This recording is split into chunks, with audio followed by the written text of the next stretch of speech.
ক্ষোভ থেকে প্রথমে জাহাজের মাস্টারকে ধরা পড়ার ভয়ে আরো 6 জনকে হত্যা। এবার জানিয়ে দিব, একটা নির্বাচন কিংবা ভোটের জন্য এত মানুষ জীবন দেয়নি বলেছেন আসিফ মাহমুদ। এবার জানিয়ে দিব, দেশে সত্যিকারের পরিবর্তনে প্লাবন সৃষ্টি হয়েছে বলেছেন জামায়াত আমির। এবং সর্বশেষ জানিয়ে দিব, মাস্টারের সঙ্গে ক্ষোভের কারণে 7 জনকে হত্যা বলেছেন সংবাদ সম্মেলনের র্যাব।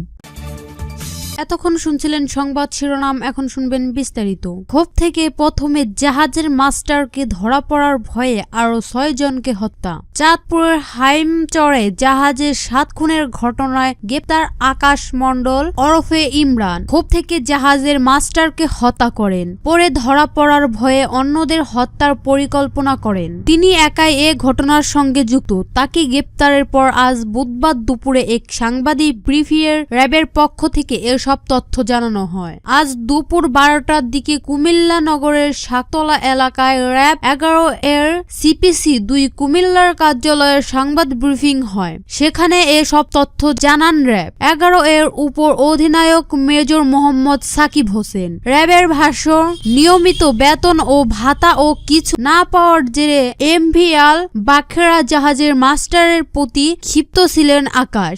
ঘটনার সময় খাবারের সঙ্গে ঘুমের ওষুধ খাইয়ে প্রথমে মাস্টারকে হত্যা করেন তিনি। এরপর চিন্তা করেন অন্যরা জীবিত থাকলে তিনি সহজেই ধরা পড়ে যাবেন। তখন জাহাজে থাকা বাকি সবাইকেও হত্যার পরিকল্পনা করেন তিনি। জাহাজে থাকা অন্য 7 জনকেও আঘাত করেন।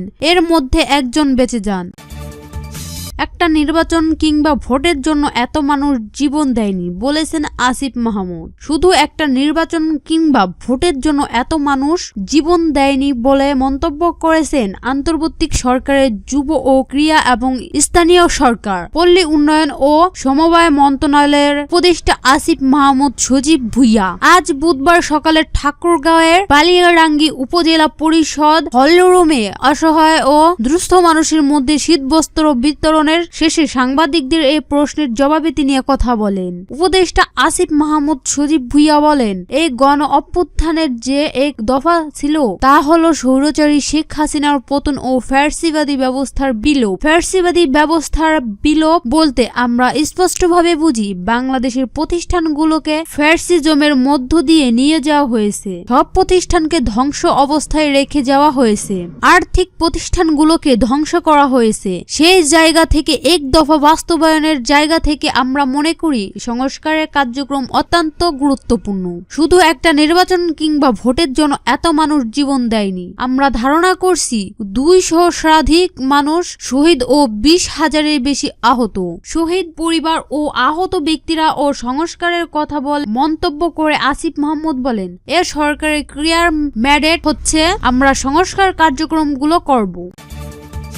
দেশে সত্যিকারের পরিবর্তনের প্লাবন সৃষ্টি হয়েছে বলেছেন জামায়াত আমির। বাংলাদেশের সত্যিকারের পরিবর্তনের প্লাবনা সৃষ্টি হয়েছে বলে মন্তব্য করেছেন জামায়াতের ইসলামীর আমির ডক্টর শফিকুর রহমান। বুধবার সকালে রাজধানীর চীন মৈত্রী সম্মেলন কেন্দ্রে জাতীয় চিকিৎসক সমাবেশে তিনি এর মন্তব্য করেন। জামায়াতের আমির বলেন, বাংলাদেশে সত্যিকারের একটা পরিবর্তনের প্লাবনা সৃষ্টি হয়েছে।